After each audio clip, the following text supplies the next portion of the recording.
Hello दोस्तों, नमस्कार। Tricky 100 में आप सभी का स्वागत है। आज हम लोग पढ़ेंगे बल्लेबाजी वाला प्रश्न। तो देखिएगा मेरे दोस्त, कह रहा है किसी बल्लेबाज ने 12वीं पारी में 63 रन बनाए। कितना रन मेरे दोस्त? 63 रन बनाए, जिससे उसके रनों की औसत में 2 रन की वृद्धि हो जाती है। उसकी रनों की औसत में 2 रन की क्या हो गई? वृद्धि हो जाती है।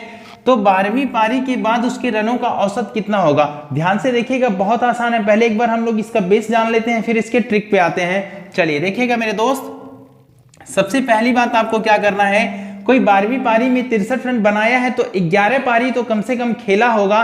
तो मानिए 11वीं पारी में उसके रनों का औसत कितना था? आर था। 11वीं पारी तक मेरे दोस्त कितना उसके रनों का औसत कितना था? आर था। तो योग यहां से हम पता कर लेंगे, कितना आ जाएगा?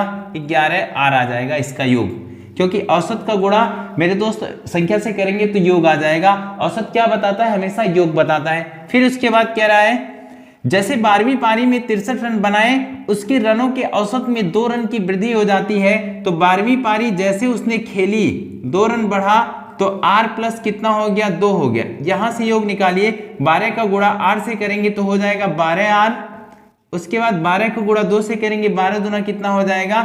24 हो जाएगा।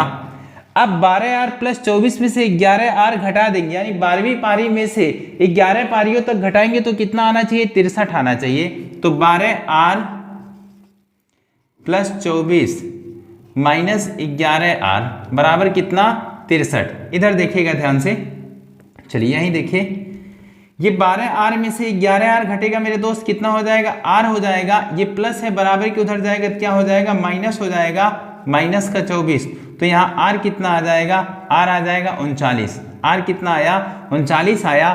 कह रहा है कि 12वीं पारी के बाद उसके रनों का औसत क्या था? 12वीं पारी के बाद r प्लस 2 था ना, तो 12वीं पारी के बाद कितना हो जाएगा? 39 प्लस 2 कितना? 41। तो 41 इस सवाल का राइट उत्तर होगा। उम्मीद है समझ आया होगा। पर इसी सवाल को हम ट्रिक से कैसे लगाएंगे? मात्र 10 सेकेंड तो बहुत हो गया सोचने के लिए, बस घटाना ही करना है। ध्यान से देखिएगा, जब भी ऐसा सवाल रहे मेरे दोस्त तो आपको क्या करना है, पढ़िए एक बार पूरा सवाल। किसी बल्लेबाज ने 12वीं पारी में 63 रन बनाए, जिससे उसके रनों की औसत में 2 रन की वृद्धि हो गई। औसत में क्या हो रहा है मेरे दोस्त? वृद्धि हो रहा है। औसत में वृद्धि होगा तो रनों में कमी करना है, तो डायरेक्ट 12 का गुणा 2 से करिए, 12 गुणे 2, 12 दूना कितना हो जाएगा? 24। अब आपको ट्रिक क्या लगाना है? औसत में वृद्धि तो रनों में क्या करना है? कमी। औसत बढ़ रहा है ना, तो रन घटा लीजिए। तो 63 में से 24 घटाएंगे तो कितना आ जाएगा? 39 आ जाएगा। ये घटाने पर हमेशा 11वीं पारी, उससे जो लास्ट पारी खेला रहेगा उससे पहली पारी तक आएगा। उससे पहली पारी 39 आ गया। पूछ रहा है 12वीं पारी के बाद उसके रनों का औसत कितना हो जाएगा? 39 प्लस 2 कितना हो जाएगा? 41। तो इस तरह भी आप बड़े आसानी से लगा सकते हैं। क्या? औसत में वृद्धि तो रनों में कमी करना होगा। उम्मीद है समझ आया होगा। चलिए एक सवाल और हम लोग लिखते हैं। चलिए मेरे दोस्त, अगला सवाल देखिएगा, डायरेक्ट हम ट्रिक से लगाते हैं इसको। कह रहा है 19वीं पारी में 98 रन बनाकर एक खिलाड़ी की औसत रन संख्या में 4 रनों की क्या हो जा रही है? वृद्धि हो जा रही है। तो 19वीं पारी के बाद उसका औसत रन कितना होगा? 19वीं पारी तक खेला है मेरे दोस्त, 19वीं के बाद जैसा खेल रहा है, 19वीं पारी में 98 रन बनाया, तो उसके पहले 18 पारी तो खेला होगा। बेस से नहीं, डायरेक्ट हम ट्रिक से लगाते हैं। 19 का गुणा करिए किससे? 4 से। 19 गुणे 4 करेंगे कितना हो जाएगा? 76 हो जाएगा। 19 गुणे 4 करेंगे कितना होगा? 76 होगा।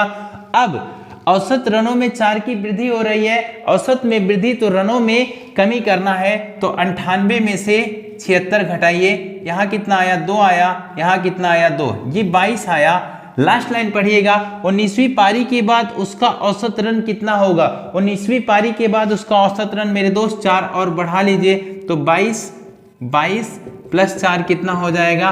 22 4 हो जाएगा 26। उम्मीद है ये बात आपको समझ में आई होगी। तो क्या करना है आपको? औसत में वृद्धि तो रनों में कमी करना है। उम्मीद है आपको ये बात समझ आई होगी। धन्यवाद। अपना ख्याल रखिएगा, मस्त रहिएगा और लगातार मेहनत से पढ़ते रहिएगा। Thank you.